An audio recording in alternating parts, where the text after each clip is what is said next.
Muy buenas noches, hermanos y personas que nos están viendo y nos están escuchando a través de la red social de Facebook en esta transmisión de Facebook Live de este miércoles 13 de octubre del año 2021. Esta noche tenemos una consideración, un estudio que pueda ser revelador para muchos de nosotros. Tal vez es algo que en algún momento hemos pensado, tal vez en algún momento nos ha causado la inquietud, el entender sobre esto, el explorar sobre esto. Pero esta noche entonces vamos a darle un vistazo un poquito más intensivo, un poquito más profundo acerca de esta eh, dinámica en particular. A ver, hermanos, eh, todos nosotros tenemos un nombre, ¿cierto? Cada uno de nosotros tenemos un nombre.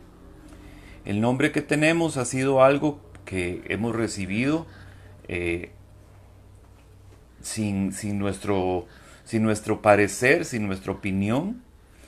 Hemos nosotros recibido un nombre. Algunos nombres nos han gustado mucho, otros nombres no nos han gustado tanto. Incluso hay personas que han llegado a la decisión, una vez que han alcanzado la mayoría de edad, de cambiarse el nombre. Yo conocí un señor que ya falleció, por cierto, que sus papás le habían puesto Alejo y a él el nombre nunca le gustó. Entonces eh, se cambió el nombre cuando alcanzó la mayoría de edad y se puso Ernesto. Cuando estaba en el colegio, un profesor también hablaba de una estudiante que ah, se, aparentemente era de América del Sur, sus papás, y a esta muchacha le habían puesto Ana Santos Rudercinda. Y como usted entenderá, pues había mucho bullying en aquella época para la muchacha por el nombre tan particular que tenía. Entonces, de la misma forma, cuando salió de quinto año de colegio y alcanzó la mayoría de edad, fue y se casó, perdón, y se cambió el nombre y creo que se puso algo como Rudy o Ruby, eh, parecido pero no igual. ¿Ok? ¿Por qué estamos hablando de los nombres? Estamos hablando de los nombres porque, otra vez, cada uno de nosotros tiene un nombre con el que ha sido bautizado, ¿ok? O con el que ha sido presentado, incluso si usted ha sido cristiano por toda su vida, ¿ok? Entonces, este nombre que nosotros recibimos en nuestra etapa eh, de recién nacidos, a veces inclusive hasta neonatos, hasta a veces antes de haber nacido ya hemos sido designados con un nombre. Es algo que nos va a acompañar por toda la vida, ¿ok? Y, y a veces tomamos a la ligera el tema del nombre, y a veces creemos que un nombre no es gran cosa. Y hay quienes, habiendo visto novelas en televisión, le han puesto a un hijo o a una hija el nombre de algún personaje de la novela. Eh, a veces de alguna serie de televisión, a veces de alguna película, a veces de algún libro, a veces de alguna canción, simple y sencillamente porque pareció bonito. Pero exactamente qué es lo que representa el nombre. Aquí tengo una definición sobre nombres propios. Dice, en gramática dice, el que sin tener rasgos semánticos inherentes propios, se aplica a seres animados o inanimados para designarlos. Por ejemplo, Antonio, por ejemplo, Toledo, por ejemplo, perro, gato, etcétera. ¿Ok? Como perro, gato para definir o designar la especie propiamente. Pero a los perros y a los gatos, la gente que los tiene como mascotas también les pone un nombre. Ahora, ¿qué es designar? Porque dice, se aplica a seres animados o inanimados para designarlos. Pero ¿qué es designar?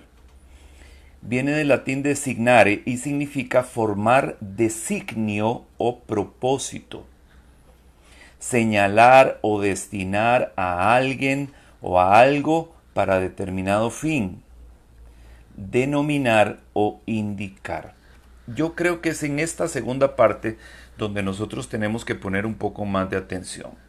Dice que se aplica el nombre propio a seres animados o inanimados para designarlos, o sea, y entonces el designio es marcar un camino, un propósito, una misión, un sentido a estos seres animados o inanimados.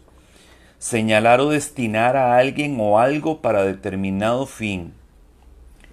Entonces, si nosotros lo analizamos desde esta perspectiva, hemos de estar claros en que sí tiene una importancia. ¿Por qué? Porque además de que es algo que nos va a acompañar durante toda nuestra vida, además de ser algo que nos va a acompañar durante toda nuestra vida, también de alguna u otra forma, sin que nosotros tal vez seamos muy conscientes del asunto, está designando o marcando un propósito en la vida nuestra.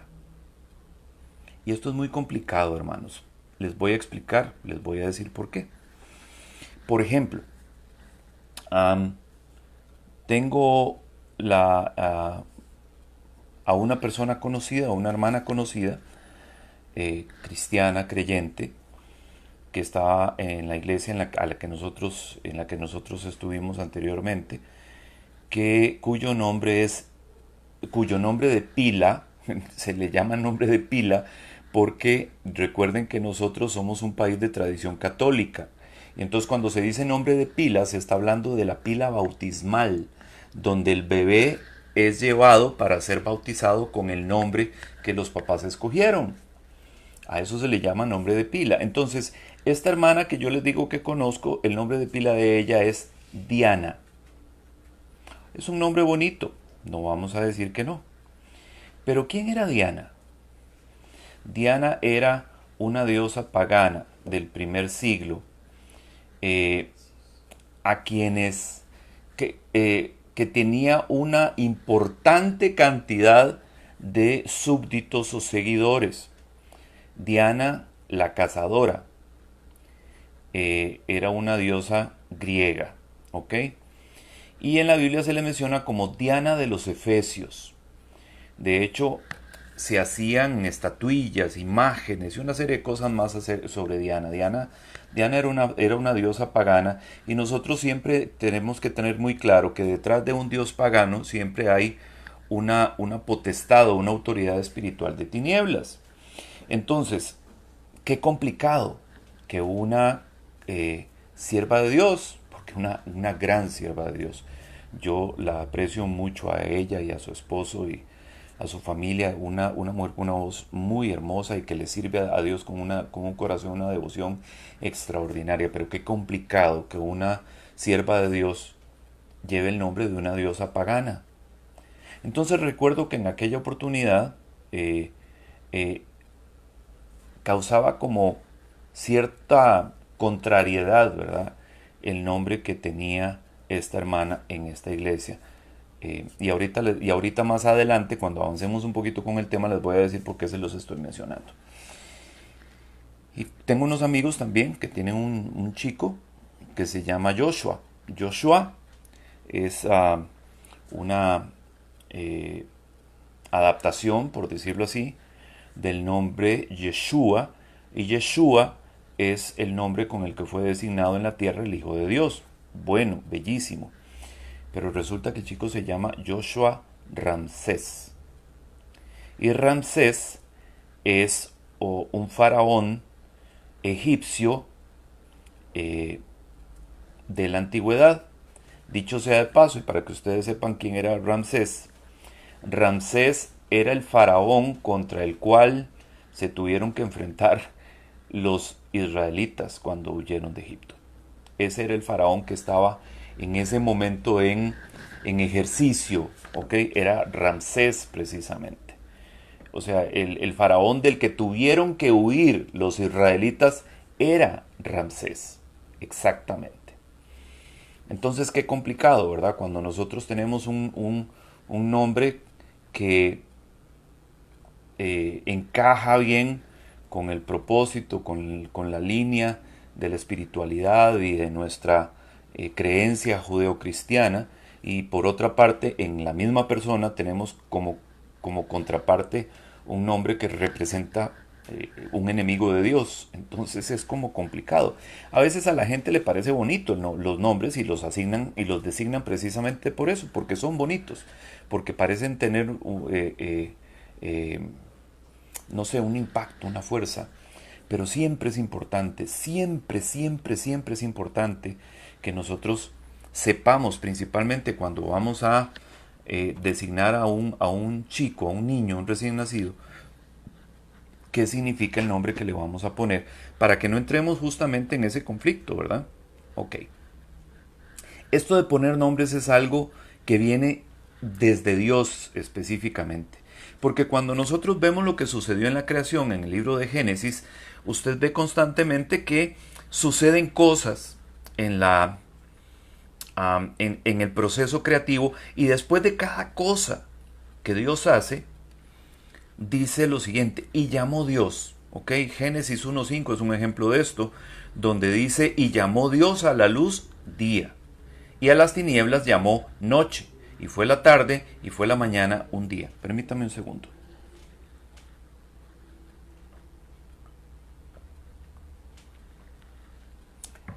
Entonces, eh, Dios, que es el creador de todas las cosas, tiene por costumbre llamar a las cosas con un nombre, designar a cada cosa creada con un nombre. Entonces, si nosotros pensamos en esto, entenderemos que cada cosa en el universo, en el cosmos, en la creación de Dios, tiene un nombre que fue puesto precisamente por Dios, con excepción de lo que tenía que ver con las criaturas de acá, de la tierra, con la creación que fue puesta sobre la tierra. Dice con respecto a Adán que una de las funciones que Dios le asignó en el jardín de Edén fue precisamente el ponerle nombre a las obras de la creación terrenal. Esto lo vemos ahorita en Génesis, en el capítulo 2 y los versículos 19 y 20, donde dice: entonces el Señor Dios modeló con arcilla del suelo a todos los animales del campo y a todos los pájaros del cielo, y los presentó al hombre para ver qué nombre les pondría, porque cada ser viviente debía tener el nombre que le pusiera el hombre. El hombre puso un nombre a todos los animales domésticos, a todas las aves del cielo y a todos los animales del campo. Pero entre ellos no se encontró la ayuda adecuada. Es así como surgió la directriz de parte de Dios, precisamente de nombrar todas las cosas. ¿Ok? Entonces, esta directriz de parte de Dios le ponía un trabajo al hombre en el jardín de Edén: ir viendo cada uno de los animales, digo yo, analizando tal vez características físicas, rasgos, y con base en eso ponerles un nombre. Y fue exactamente lo que el hombre hizo, y entre estar viendo los animales y estar poniéndoles nombres se dio cuenta de que ninguno de estas criaturas tenía características similares a la de él como para poder emparejarse, porque Adán notó que cada uno de estos animales tenía su pareja, y entonces él, entre todos los animales, se da cuenta que no hay ninguno que sea semejante a él, o sea que no hay una pareja para él. Y bueno, ya conocemos el resto de la historia. Pero entonces esta directriz es dada por Dios porque tiene un propósito particular. Dios quería que toda la creación que él había hecho tuviera un nombre. ¿Ok? Pero hay algo interesante aquí. Dios les puso un nombre. Algunos de esos nombres que Dios le puso a las cosas, nosotros los conocemos a través de las páginas de la Biblia, cuando Dios habla a alguno de los hombres que aparecen, algunos de los personajes que aparecen en la Biblia, y él de su propia boca le llama directamente algún animal o alguna estrella o alguna constelación de una forma particular. Entonces es Dios directamente el que está diciendo cómo lo llamó, cómo lo designó.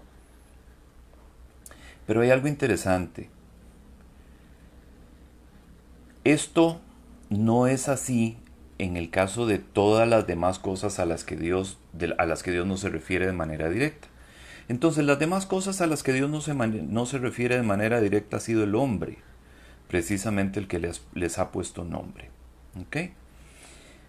Ahora tenemos un pasaje interesante que habla precisamente de que todo tiene un nombre.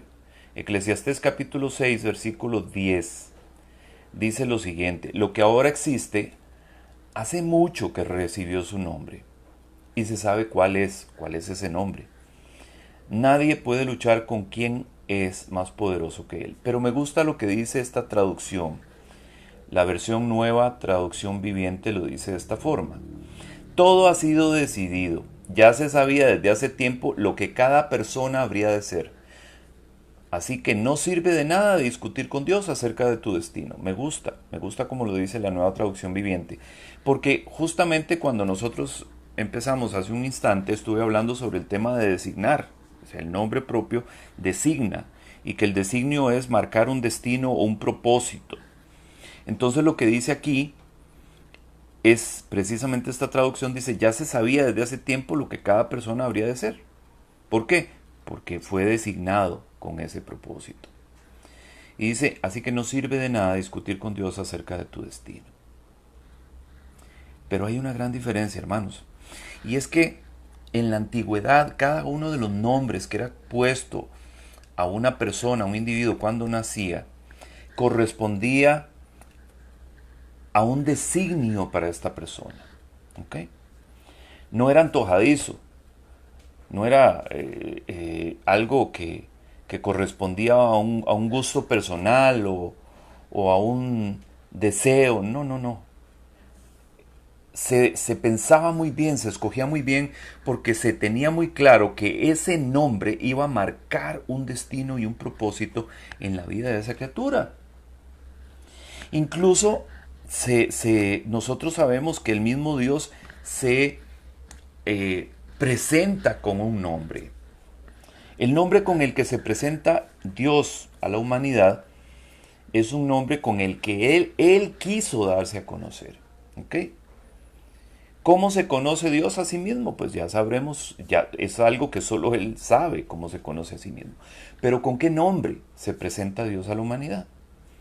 Éxodo capítulo 3, versículos 13 y 14 relata precisamente una conversación que Moisés tiene con Dios, donde Dios le responde esto. Dice: entonces dijo Moisés a Dios: he aquí, si voy a los hijos de Israel y les digo: el Dios de vuestros padres me ha enviado a vosotros, tal vez me digan: ¿y cuál es su nombre? ¿Qué les responderé? Y dijo Dios a Moisés: yo soy el que soy. Y añadió: así dirás a los hijos de Israel: yo soy, me ha enviado a vosotros.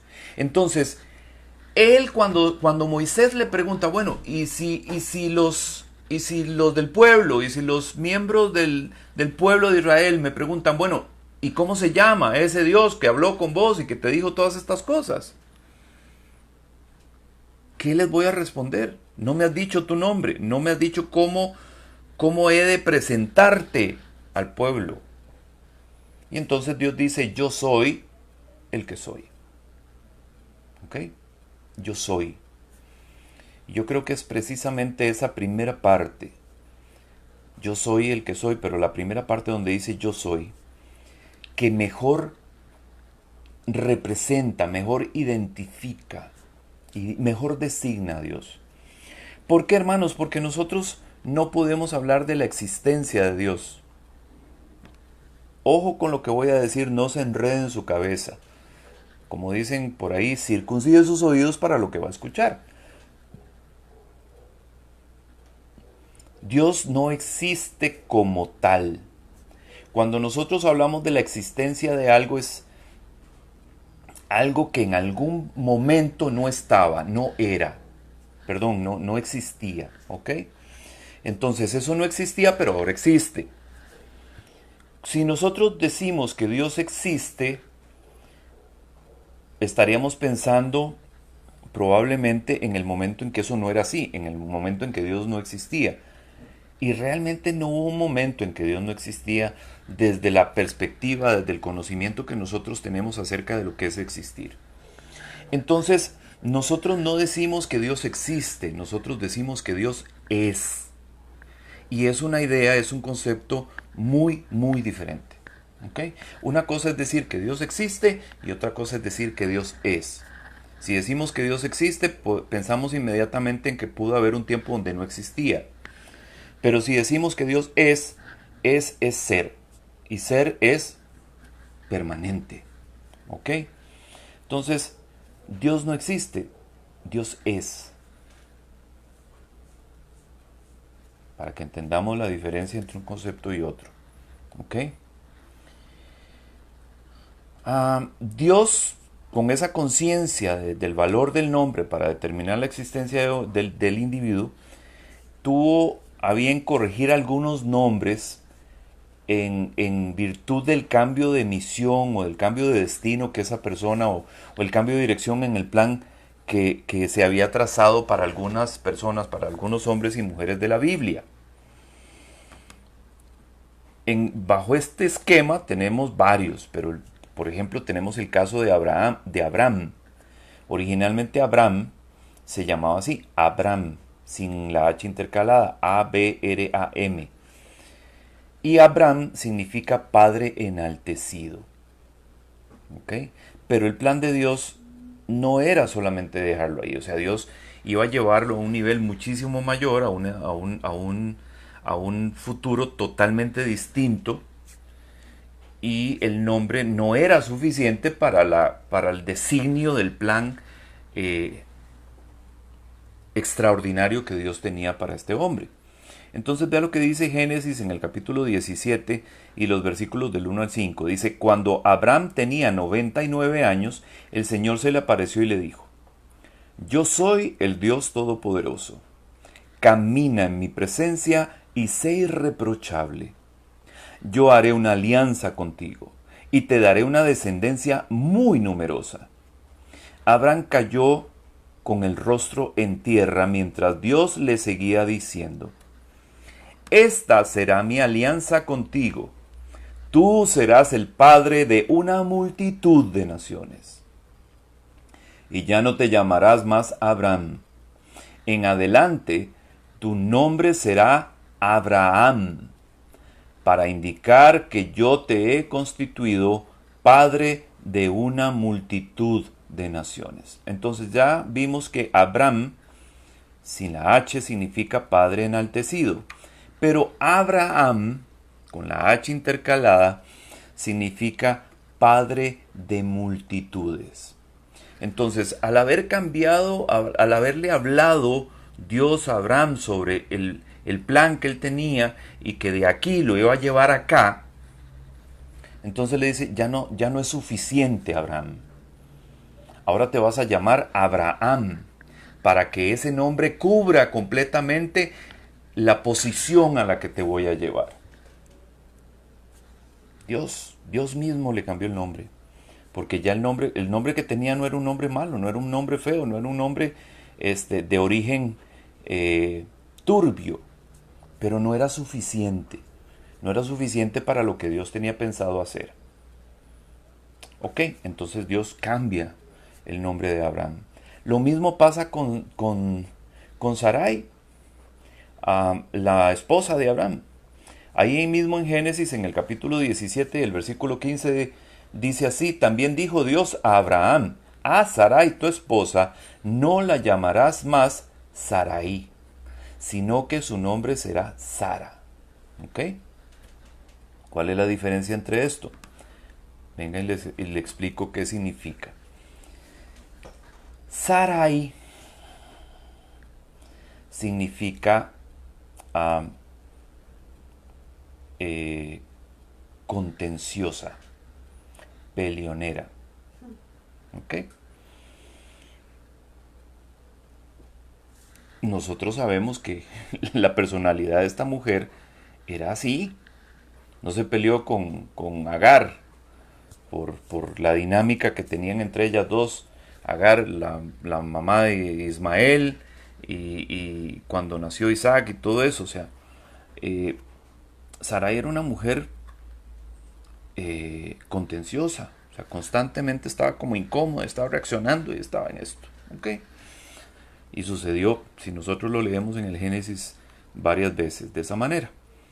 Pero entonces le cambia el nombre, Dios le cambia el nombre. Dios le dice a Abraham, ya no me le vas a llamar Sarai, no le vas a llamar contenciosa o bochinchera, ya no le vas a llamar así. ¿Ok? Ahora le vas a decir Sara, la vas a llamar Sara. Su nombre será Sara. Y Sara significa princesa de multitudes. Totalmente otra cosa. Una letra, por lo menos en nuestro castellano es una letra, de Sarai a Sara. Pero con esa letra cambió completamente el panorama, cambió completamente el destino, cambió completamente la misión y la designación que Sara iba a tener en la historia del pueblo de Israel y en la historia de la redención, en la historia de la salvación. Lo mismo sucede con Jacob. Jacob, uno de los dos hijos de Isaac, ¿ok? Dice cuando desde un principio, o sea, se había manifestado cuál era la naturaleza de Jacob. Jacob venía agarrado del talón de Esaú. Esaú es el primogénito. Recuerde que eran mellizos, ¿se acuerda? Jacob y Esaú. Ok. Cuando Esaú viene saliendo, Esaú sale primero, pero Jacob viene agarrado del talón de Esaú. Y el nombre Jacob significa el que toma por el talón. Y tiene un significado ampliado, adicional, que es el que suplanta. Exactamente lo que así como se le designó, así como se le puso el nombre, así se comportó Jacob a lo largo de su vida. Exactamente, correspondiendo con esa identidad que se le había dado, porque recuerde que el nombre identifica y designa. ¿Ok? Pero ¿qué pasó después? En Génesis, capítulo 35, de los versículos 25 al 29, dice: entonces se quedó solo Jacob, y un hombre luchó con él hasta rayar el alba. Al ver que no podía dominar a Jacob, lo golpeó en la articulación del fémur, y el fémur de Jacob se dislocó mientras luchaban. Luego le dijo: déjame partir porque ya está amaneciendo. Pero Jacob replicó: no te soltaré si antes no me bendices. El otro le preguntó: ¿cómo te llamas? Jacob, respondió. Él añadió: en adelante no te llamarás Jacob, sino Israel, porque has luchado con Dios y con los hombres y has vencido. Y esto se queda confirmado en Génesis 35, 9 y 10, donde dice: cuando Jacob regresó de Padán Aram, Dios se le apareció de nuevo y lo bendijo, diciéndole: tu nombre es Jacob, pero en adelante no te llamarás Jacob, sino que Israel. Así le puso el nombre de Israel, que significa el que ha luchado con Dios. Entonces nosotros no decimos las 12 tribus, no decimos la nación de Jacob, ¿verdad que no? Nosotros decimos la nación de Israel. Ese fue el nombre que se le quedó de este Israel, de este antiguo Jacob, de este antes llamado Jacob, provienen las 12 tribus que componen precisamente el pueblo de Dios, el pueblo de Israel, y lo que nosotros hoy conocemos como la nación de Israel también. ¿Ok? Aquí mismo, cuando Jacob muy consciente de esta situación de los nombres y de la importancia de los nombres de los hijos de Jacob tenían un significado, esas 12 tribus, ¿verdad? Él estuvo, o sea, él participó de esto. Pero aquí hay algo interesante que yo quiero que usted vea.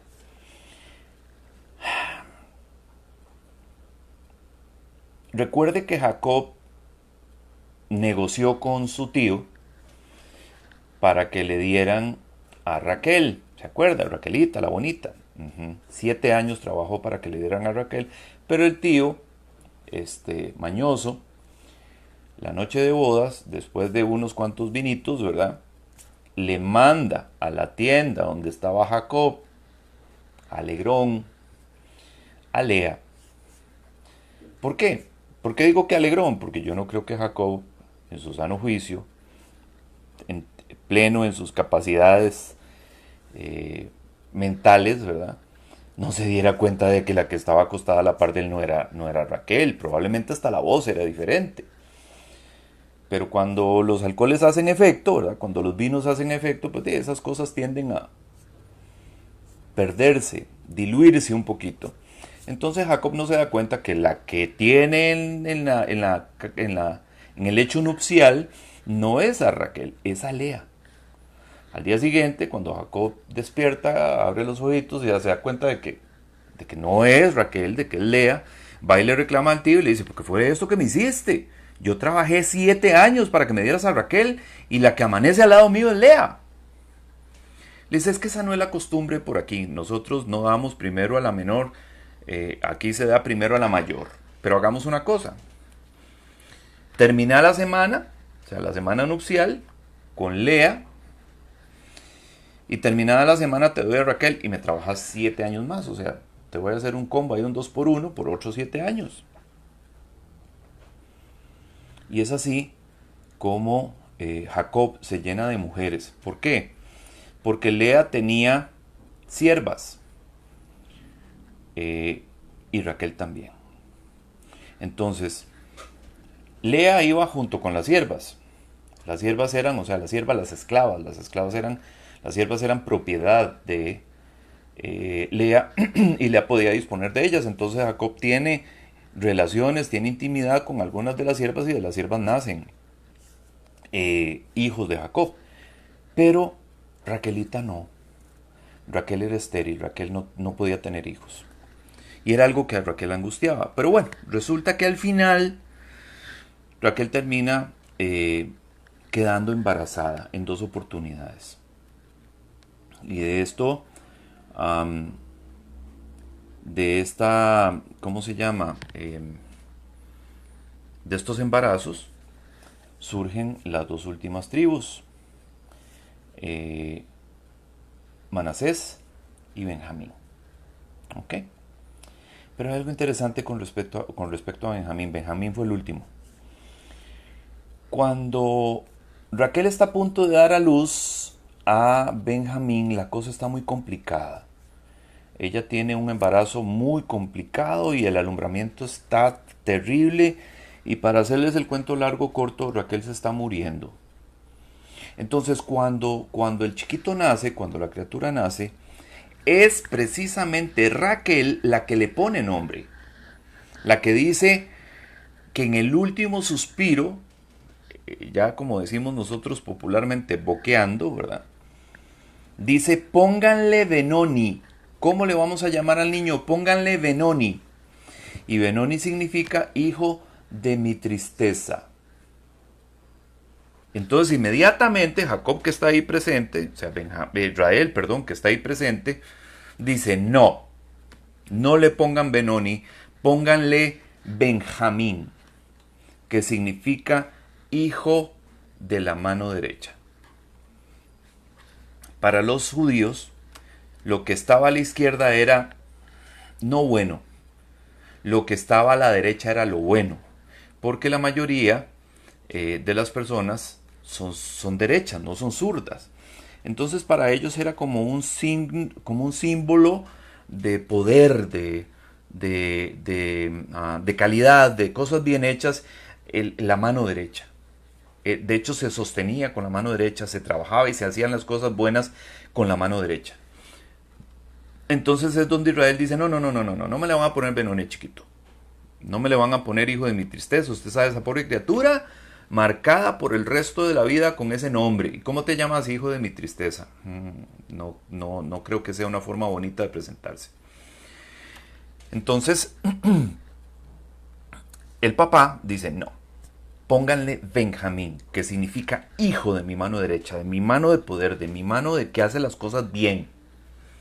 Y es así como el último hijo de Israel, la última tribu, se llega a llamar Benjamín, la tribu de Benjamín. ¿Ok? Y así nosotros podemos encontrar en la Biblia, en la antigüedad, infinidad de uh, nombres que fueron cambiados con el tiempo porque era necesario, porque había que hacer un cambio de misión, un cambio de designio, un cambio de propósito. ¿Ok? Mefiboset, por ejemplo. Mefiboset era el hijo de Jonatán. Cuando ya Jonatán y Saúl mueren, y ya David logra tener paz, ¿verdad? Porque recuerden que Saúl era el enemigo de David, lo andaba buscando para matarlo. Entonces, cuando ya David logra tener paz, David pregunta que si hay algún descendiente de la familia de Saúl. Y le dicen, y le hablan de Mefiboset. ¿Ok? Y el tema con Mefiboset es, según lo que dice segundo de Samuel 4:4, dice: Jonatán, hijo de Saúl, tenía un hijo lisiado de ambos pies. Este era un niño de 5 años cuando llegó a Israel la noticia de la muerte de Saúl y Jonatán. 5 años tenía el chiquito cuando se da cuenta que su papá y su abuelo se mueren. O sea, murieron de forma fea, ¿verdad?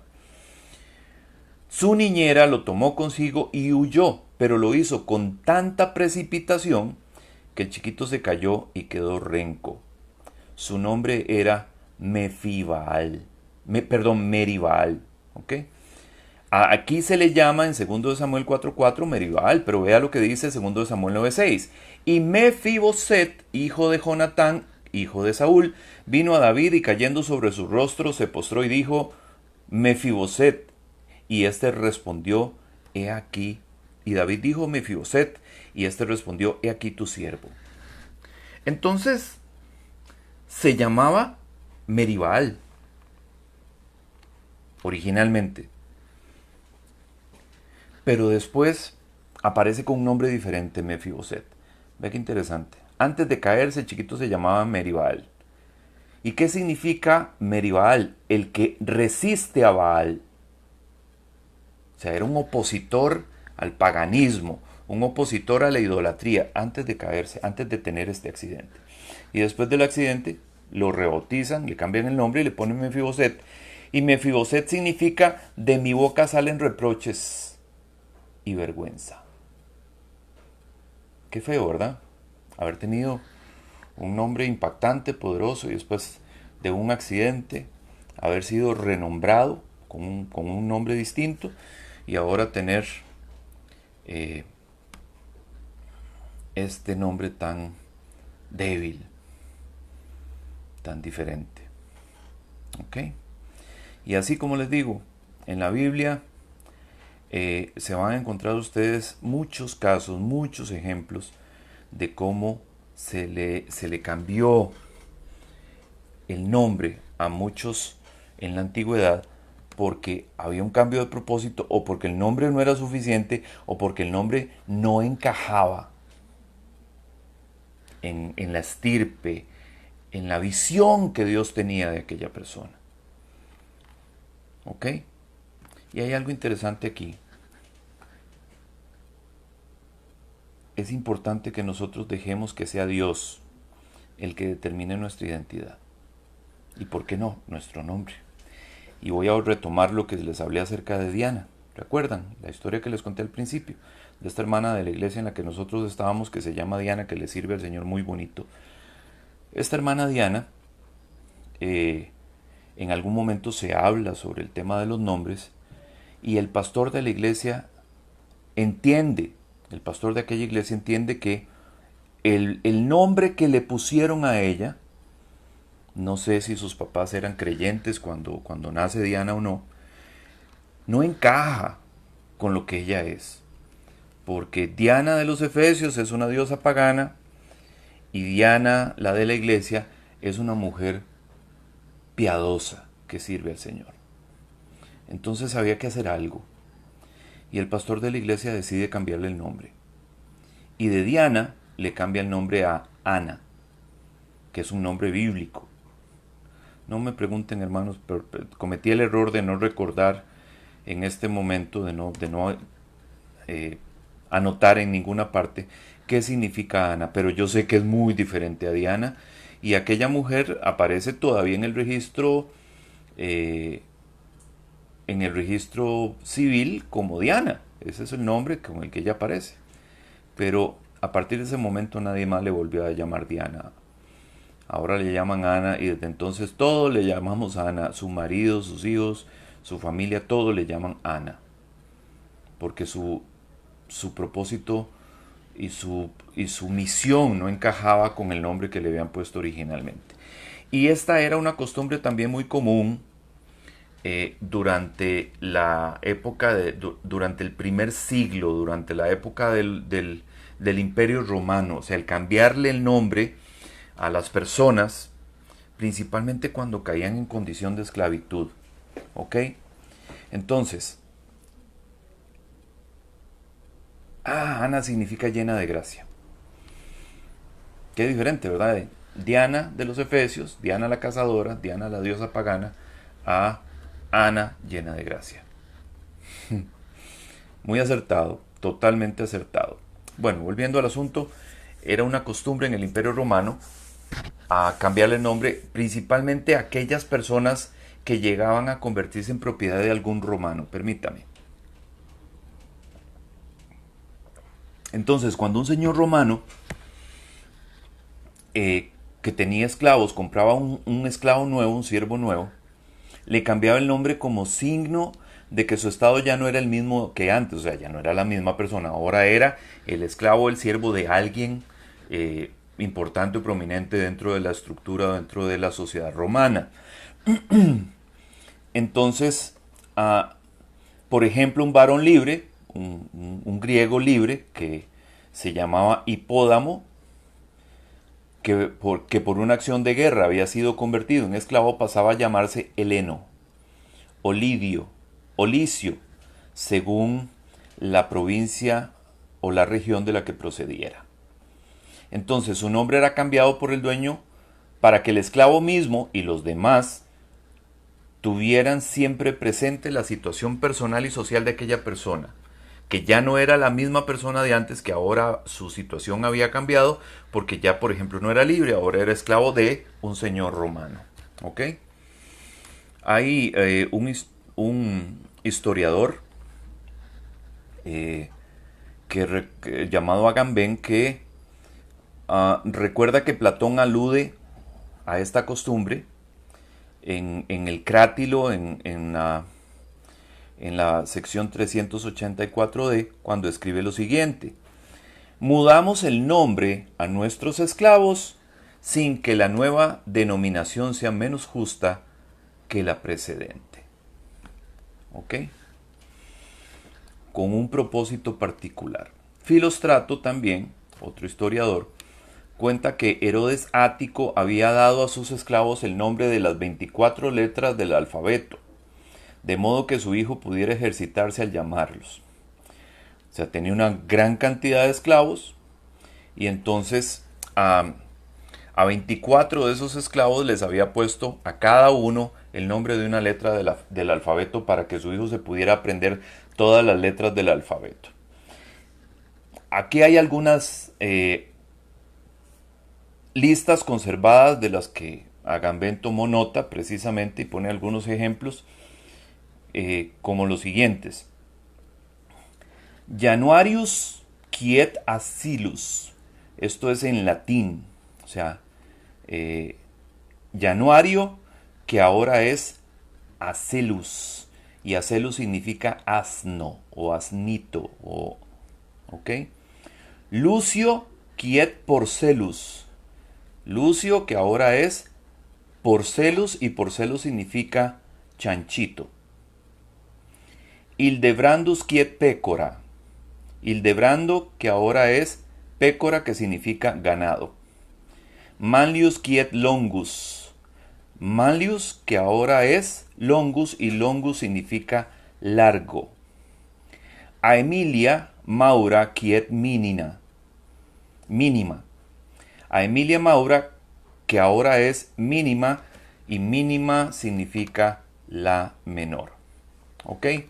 Este quiet lo que indica es ah, qué es, o sea, lo que anteriormente era, la persona que anteriormente era y quién es ahora. ¿Ok? Nosotros tenemos un ejemplo de esto precisamente en el Nuevo Testamento con Saulo de Tarso. ¿Ok? En, en el libro de los Hechos de los Apóstoles, en el capítulo 13 y el versículo 9, aparece el cambio de nombre de Saulo a Paulo. Y se emplea de la misma forma en el latín. Recuerde que hay una versión de, de todo esto que se ah, manejó en latín. ¿Ok? Esa bolsa está el colchón con el Ok, botón. eh, esta, esta versión en latín, ¿ok? Esta versión en latín dice lo siguiente: Saulos quiet Paulos. O sea, Saulo que ahora es Pablo. ¿Ok? En griego lo que dice es Hokai, que significa lo mismo, que ahora es. ¿Ok? Entonces, ¿por qué esto? Porque Dios había llamado a Saulo para una nueva misión, que también está descrita en el libro de los Hechos. Y Pablo siente que esto ha transformado su vida de manera radical. Entonces, es el mismo Saulo, vea qué interesante, es el mismo Saulo el que empieza a autodenominarse Pablo de una manera diferente. ¿Por qué? Porque ya él entendía que ahora su vida y su ministerio pertenecía a Dios.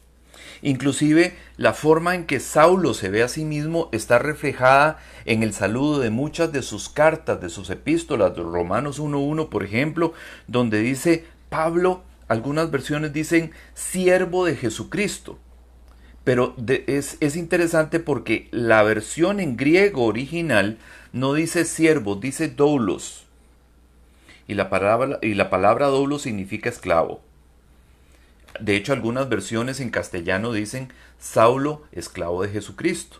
Pero la gran mayoría no usa la palabra esclavo porque de pronto parece una palabra un poco tosca, un poco desagradable, principalmente cuando nosotros conectamos la esclavitud con el modelo de esclavitud que se conoció en América, eh, que era la, ¿cómo se llama? La compra de personas de etnia negra que provenían la gran mayoría de África y de aquellas regiones, que eran vendidos como esclavos para trabajos forzados y satisfacer todos los deseos y las voluntades de los amos. Hemos visto muchas series y hemos leído mucha historia con respecto a la forma cruel y despiadada en que eran tratadas estas personas. Entonces yo creo que por esta imagen que nosotros tenemos acerca de la esclavitud fue que muchas versiones prefirieron poner la palabra siervo en lugar de la palabra esclavo, pero la palabra que está ahí es esclavo. Entonces Pablo se identificaba a sí mismo como un esclavo de Cristo. Él tenía la visión correcta, ya no soy yo, ya no me pertenezco a mí mismo, ahora le pertenezco al Señor. Y el esclavo vive para hacer la voluntad de su amo. Eso significa que Pablo tenía claro que él vivía a partir de ese momento para hacer la voluntad de Cristo, para hacer la voluntad de su Señor. ¿Y por qué se pone Pablo o Paulus? Porque Paulus significa pequeño. Y yo creo personalmente que cuando dice Pablo que él ha recibido un aguijón en la carne y que le ha pedido muchas veces al Señor que se lo quite, y el Señor le ha respondido, bástate mi gracia, porque mi poder se perfecciona en tu debilidad. Yo tengo la idea de que tenía que ver precisamente con esa, con la arrogancia y con la falta de modestia y con el orgullo. Pablo era manifiestamente orgulloso. Usted lo ve en algunas de las cartas donde él dice, yo soy esto, yo soy aquello, yo soy lo otro, o sea, fariseo de fariseos. Yo no sé si usted lo sabía o no, pero Pablo era miembro del Sanedrín, era un miembro del Sanedrín. Pablo era fariseo, y no era cualquier fariseo. Pablo era un fariseo que había sido formado por Gamaliel. Gamaliel, en aquella época en que Pablo vivía, en el primer siglo, era el maestro de maestros. O sea, era como decir, no sé, comparándolo con otra religión como el Dalai Lama, ¿ok? De los judíos era Gamaliel. Y Gamaliel era el que había formado precisamente a Pablo. Entonces Pablo se sentía muy orgulloso de su formación. Él no era discípulo de cualquier maestro de Israel, era discípulo de Gamaliel. Además, Pablo era romano, probablemente por herencia de su padre. Entonces, era fariseo, era miembro del Sanedrín, había sido formado, educado por Gamaliel, y además de eso era romano, y era un hombre educado. Los fariseos eran los abogados de la época, ¿ok? Eran gente que estudiaba mucho y eran tenidos en alta estima. Todo el mundo quería ser amigo de un fariseo. ¿Por qué? Porque eso elevaba el nivel. Entonces Pablo tenía su nivel muy elevado. Pablo sabía quién era él y sabía todo lo que él tenía a su favor, todos los atributos, las cualidades, todas las cosas que él había adquirido a lo largo de su vida. Y entonces a veces usted ve a Pablo hablando y se le siente cierta altivez, cierta arrogancia. Y yo tengo la idea de que cuando él habla de ese aguijón en la carne está precisamente hablando de eso. Pero él, para tratar de, ¿cómo se llama?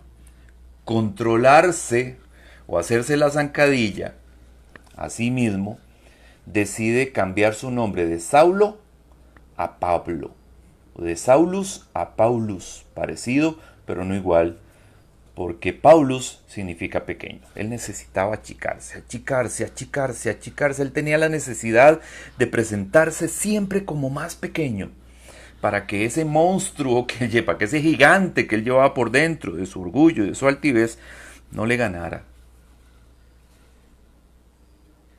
Qué interesante. ¿Por qué? Porque nosotros entonces tenemos que entender que lo más importante que nosotros somos en la vida, y esto tome nota, por favor, de manera muy clara, no es si usted es abogado, no es si usted es ingeniero, no es si usted es médico, no es si usted es astrofísico, no sé. Esa, tal vez, no sea la cosa más importante que usted ha hecho en su vida. Lo más importante que usted ha de hacer en su vida es lo que Dios tiene para que usted haga. Es el propósito que Dios quiere que usted cumpla. Eso es lo más importante. Y tal vez nosotros no vayamos al registro civil a cambiarnos el nombre. Tal vez no haya necesidad. Bueno, dependiendo del nombre, ¿verdad? Hay nombres que tal vez con un hijo de Dios no van a calzar tanto. Entonces, antes la gente tenía la buena costumbre de poner dos nombres y tal vez en este caso sirva, ¿verdad? Porque si el primero no es como muy cristiano que digamos, se puede usar el segundo, ¿verdad? O viceversa. Pero lo más importante es que nosotros entendamos que nuestro mayor plan, que nuestro mejor plan, que nuestro mayor propósito y nuestra mejor misión está en lo que Dios tiene para cada uno de nosotros. No en lo que nosotros creamos que vamos a hacer, no, en lo que Dios sabe que vamos a hacer. Y por eso es importante que nosotros estemos conectados con el Espíritu de Dios, para que el Espíritu de Dios fluya y nos guíe, y nos ilumine, y nos revele ese propósito. Los dones, los talentos, las cualidades, las cosas para las cuales nos trajo, y qué es lo que Dios quiere que hagamos con eso. Tal vez no haga falta cambiarnos el nombre, en la gran mayoría, pero de pronto sí es importante que nos conectemos con esa identidad. No la que nosotros creemos tener, no la que nuestros padres nos inculcaron, no, la que Dios quiere para nosotros. Porque esa es precisamente la que nos va a llevar al nivel donde quiere Dios que estemos. Porque Abraham se llamaba Abraham, padre enaltecido, pero no era donde Dios quería llevarlo. Entonces Dios le aumenta una H, le pone una H intercalada porque iba a extender todavía más esa paternidad de Abraham y lo termina convirtiendo en Abraham, padre de multitudes. ¿Cuál es tu propósito? ¿Qué es lo que Dios quiere para ti? ¿A dónde te va a llevar? ¿A dónde te lleva el Señor? Preguntémoselo. Pidámosle dirección a Dios y caminemos hacia allá, hermanos. Con nuestro nombre, con el que tenemos, con el nombre de pila, o con el que nos presentaron en la iglesia si hemos sido cristianos evangélicos toda la vida, o con el que necesitemos recibir, como pasó en el caso de Dianita, que ahora se llama Ana. Pero lo importante aquí es que la designación que Dios te dio es algo a lo que no puedes renunciar, porque ya Dios te escogió, porque ya Dios sabe a dónde te va a llevar. No renuncie a eso, no reniegue de eso, no escape de eso. Si usted va hacia donde Dios dijo, va bien, y usted se va a dar cuenta de lo extraordinario que puede ser caminar hacia el propósito de Dios y cumplirlo. Que Dios le bendiga, hermano. Que Dios le bendiga a usted que nos está escuchando, viendo por esta transmisión de Facebook Live. Y ojalá que esta consideración, ojalá que este tema sea de provecho para usted y ojalá que le conecte también con esa existencialidad que a veces nos ponen, bueno, ¿y cuál será mi propósito? ¿Y para qué he venido? ¿Y para qué estoy? Dios sabe para qué. Pregúntele a Él. Amén. Que Dios les bendiga. Que Dios les guarde. ¿Ok?